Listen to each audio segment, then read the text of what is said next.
Hello and welcome and thank you for joining me. What we're going to cover today in this video is basic Taekwondo stances.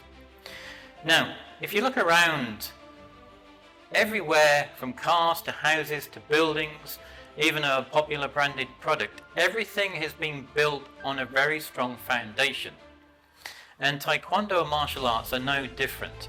You need a strong foundation to execute a move, a kick, a pattern.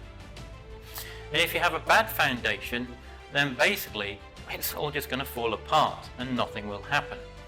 So that is why we need the foundation to be good, strong and sound. And these are the basic stances in Taekwondo. This is its foundation. Because after that, everything else will just follow naturally. As I said, from the kick to a punch to a block to a self-defense move. Now, if you think about it, these stances which we have today have gone through thousands of years of evolution.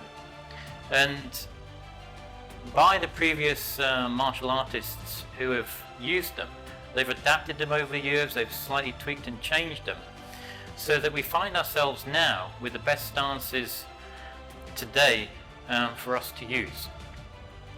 So, what are we going to cover in this video? The first part of the video I'll be showing you are the basic stances. Then from there, I'm going to explain why we have these type of stances and what they can be used for.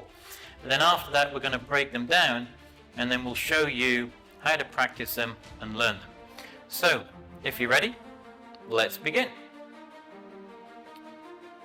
Attention stance. Ready stance. Junbi. Walking stance. Absogi. In some Taekwondo schools, it can also be called the forward stance.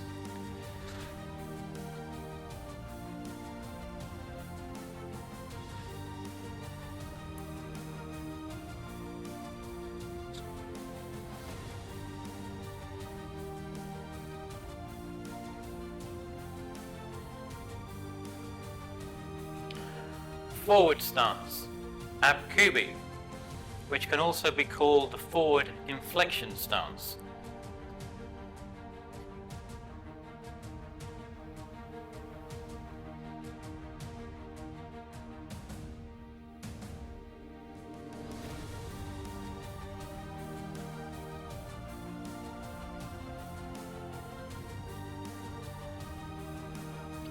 Back stance, Dwikubi.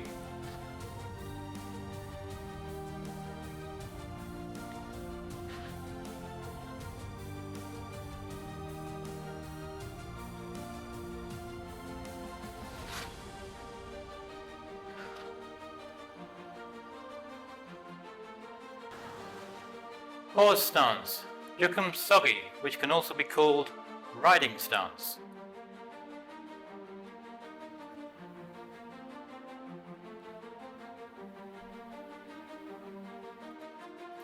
You've just seen the basic Taekwondo stances, but then what are they used for?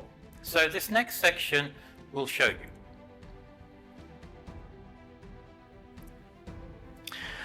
So, the attention stance. What it is used for? Well, the attention stance is generally used at the beginning and the end of a class, and it's more of a formal stance to, as it says, call people to attention. And then from there, once they're called to attention, then a command will be given, and then you will do something, or you will then bow to somebody. So let's show you. So we're just waiting there. The class is called to attention. And then we go into attention stance. From here, then, as I said, you might bow to the flags, bow to an instructor, just like so. And then from there, back to roll. So as you see, it's a formal stance to bring people to attention. So from there, then you can bow to a teacher, a flag, like so. And that is the attention stance. The ready stance, Junbi. This stance is mainly used for, as it says, it's to get yourself ready for that next move. Now, whether that's for kicking or blocking or punching, or you're starting a pattern, it's the beginning, and it's used for the beginning of that move. And same again with your pattern or your pump-sei. At the beginning of the pattern, you start in the chumbi position, and then once you've finished the pattern, then you call back to the chumbi position at the end. So you'll normally start and eventually finish in the position as well. So it is, as it says, it's a stance to get yourself ready for that next move. So, for example, we're in the chumbi position here. From there then we might go into a command and do some blocking. So I might be walking forward in the Apkubi stance, a low block. So I start and I go straight into the block. Or you could be, same again, starting ready. You might go into a punching. You could just straight away start and be punching. Or same again, you will be starting, maybe you want to do a pattern. So you start in the pattern. Now you finish the pattern. Once the instructor says parole, sharp, then you'll come back into the chumbi position, ready for the next move. So it's used, as it says, as a starting point, a ready point to start a move, and within patterns it's used to finish. And even the same again within kicking or punching moves. You might have finished the move, the kicking or the punching move, and from there then the teacher will call you back, and you would then maybe step back into the chumbi position, ready for the next move. And that is the ready stance, chumbi. The forward stance, Apkubi, or in some places also called the forward inflection stance. And it's very similar to the walking stance in what it's used for. It's used in the patterns, the pump-seis. You can use it in kicking drills, in punching drills, in blocking drills. Just the same. But the main difference with the stance is it's slightly lower. So your center of gravity is actually lower. From the walking stance, my center of gravity is higher. When I go into the forward stance, it drops slightly, as you see. From the walking stance, it drops down slightly. So my center of gravity is lower, which means this is a much more stronger stance. It's also because my stance is slightly wider. Remember, it is a foot distance wider than the actual walking stance. The walking stance distance is just a fist, whereas in the forward stance it is a foot, so it's a slightly wider stance, which means it's stronger this way, it's stronger both sides this way, and it's lower, so it's stronger forward. So this stance is a much more stronger stance, and it's used for maybe blocking stronger. Also, same again, punching is very good for punching. It's a stronger stance for punching. When you're executing a stronger move, this is a stance that you'd be utilizing and using.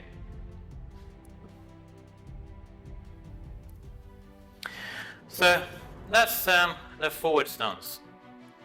The walking stance, absogi, or also in some places could be called the forward stance. This is used for the pump-sei, the patterns. It's also used for blocking drills, punching drills, kicking drills. It's a stance which is a quick stance. It's a very short stance, so it's quicker to use. And it's very good for kicking combinations or kicking drills, especially when you're sparring. You'll more be in an upright walking stance. So let's show you. So within patterns, take a dojang at the very beginning of the pattern.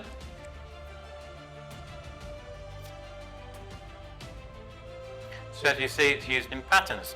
It can be used in punching drills.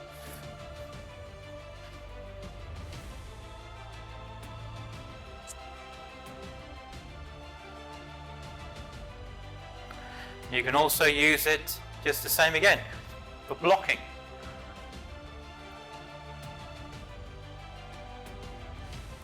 Also in the kicking. So if we're kicking, it's a much more natural stance. It's upright. When we put our foot down, we're already in the actual stance.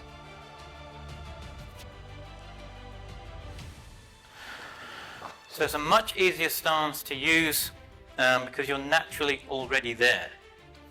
So as I said, it's a quicker stance, it's a faster stance to use, and there you are. And that is the walking stance. Back stance, doikubi.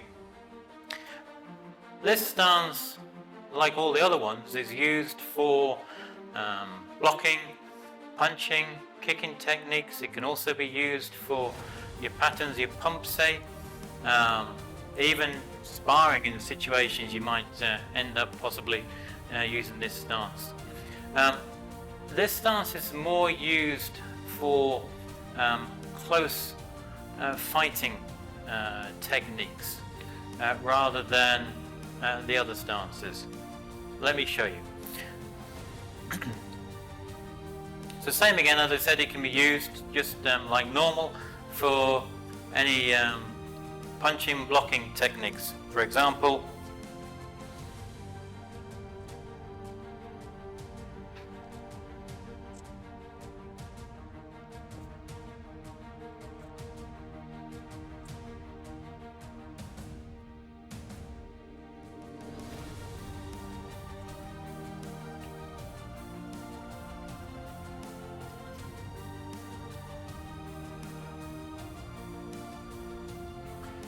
so as you see, you can use it, same again, for your techniques of blocking, punching. It can also be used for kicking techniques.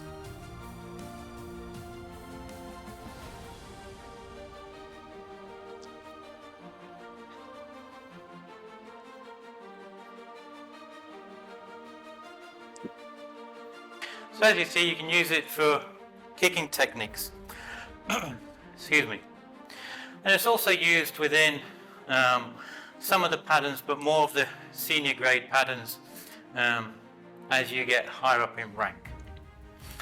So as I said, it's used for more closer fighting techniques because the stance is shorter, the weight is more on the back leg, so you're utilizing then the front leg to use shorter, quicker kicks at the opponent, like so, ready then for the next move, because your weight is always on the back leg.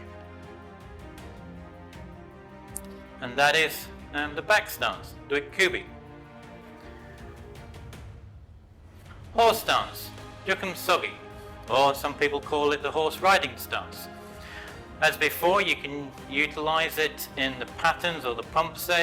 It's used for blocking or punching drills. Yes, it can possibly be used for more kicking drills, shall we say, but not as much. The other thing with this stance as well is because it is lower, you're dropping down, your center of gravity is much lower. So it's a very good stance for strengthening your legs, because all the weight is on your legs. It's also a good stance for doing blocking drills because it's low. It's much stronger. If you're trying to do stronger drills, punching drills, it's much better to use for that because it's very strong. Your legs are strong. You're not going to move. Okay, you might move forward or backwards, but to the side, either side, is a very strong move. Should you be punching to the side or blocking to the side, punching like so. From this side, same again, as you'll see, it's very strong this way, not as strong going forwards or backwards because you can easily push. If someone punched me, I would just lean back, but it's a very strong stance to use to the side if you're punching or blocking to the side. And as I said before, it's a very good stance to use if you're utilizing it for a kicking drill to strengthen your legs. For example, you kick, you come down, you kick, you come down, and so on and so on. Helps strengthen legs, just a basic kicking drill. So there you are, that's the horse riding stance. Now, with all these stances that you've seen, they can all be used in many different forms of Taekwondo, as I've explained, from your patterns, to your blocking, to your punching, to your kicking techniques, sparring as well. It can also be used for self-defense, and this is what it was original main purpose was for self-defense. So let's have a look at the self-defense. The self-defense and stances. As you practice and practice these moves, you become much more comfortable with the actual stances themselves, which then helps you use them just more naturally in any type of self-defense move that you might find yourself doing.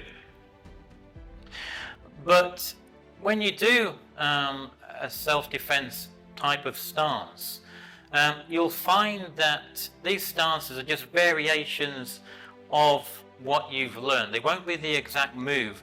You'll adapt them to suit the situation or circumstance that you find yourself in. What do I mean by that? Well, let me quickly show you.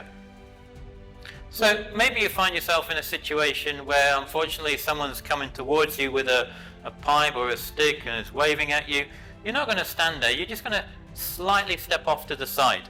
Now I've stepped off to the side, so I'm not in a forward stance, I'm not in a walking stance, but I'm in a variation of the actual two from there. So maybe I've just stepped off to the side, I've used my hand to deflect or whatever, and then from there then I might descend to come in. Now I'm come in, I'm dropping my center of gravity maybe to do a punch for talking's sake. So this is not the actual forward stance, but it's a variation of it because I've dropped my center of gravity slightly and I'm coming in and I'm using this because it's a much more stronger, more powerful stance. Another variation of this is maybe, for example, I've stepped back, I'm close to a wall, I've come back into a kind of a back stance here, only so that then I can use my foot to try to kick the person away. Maybe, for example, I might be sparring, for talking's sake, and the person is coming towards me, I'm here, I'm stepping back, and I'm kicking at the same time. I've stepped back into a kind of a variation of a back stance slash walking stance. From here, maybe for example, unfortunately, you're up against the wall, someone has got you. From here, then same again. I'm going to kind of position myself whereby I'm going to try to block or something, or stop that person who's grabbed me, but I want to knee him. I want to knee them maybe in the groin area. I'm stopping them. I want to then get into a stance where I know that I'm going to put all my weight onto the other leg and then try to come up. So same again, very similar to a back stance where the weight goes on the back leg, but I'm just positioning myself in a situation whereby I know the weight will go into my back leg, so I position my knee, I push my leg slightly, tweak it, to then the knee can come up and I'm using my hands to defend myself. For example, maybe unfortunately someone is trying to lift you up. For whatever reason, they've grabbed you around you and they're trying to lift you up. Well, what you want to do is you want to drop your center of gravity, which makes it much harder for that person to pick you up. And you would then go into this. This is more like a horse stance. I'm just dropping myself down as hard and as quick as I can. And my weight gets much lower and heavier. And you'll find that it's much harder for the other person to lift you up. Same again, it's not an exact horse stance, I'm just dropping myself down. Unfortunately, there might be someone in front of yourself giving you verbal abuse, and he's very close in your face. This time, and you can see, or something's going to happen, I maybe just step in. If I'm stepping in, I've stepped in. It's not a walking stance, it's a slight variation of a walking stance, but I've just made myself closer to that person to block, and then from there then I would then do some other type of move to help protect myself. Maybe someone has grabbed your wrist. From here, if they've grabbed my wrist, then what I would then maybe try very quickly, I would then come in and grab theirs. So I'm coming in a very slight type of walking stance. I'm grabbing their wrist and trying to pull mine away, but as I'm pulling it away, I'm twisting. I'm twisting away, and the type of stance I've gone into is a variation of a back stance. So as you can see from all those different types of scenarios, you would utilize and use all the stances that you know. There are also more senior grade stances, which you'll learn about later on. And you use variations of that stance to get yourself out of any situations that you find yourself in. Now you have a better understanding of what the stances are and why and how you can use them. Because as you can see, you need them to execute any move or sequence of moves. Now, all you have to do is go and learn and practice them, and then you can build your own strong foundation. Below, somewhere in the left-hand corner here, is a link to the next Taekwondo Stance video, so you can go and learn and practice the actual stance. As always, thank you for watching, it's greatly appreciated.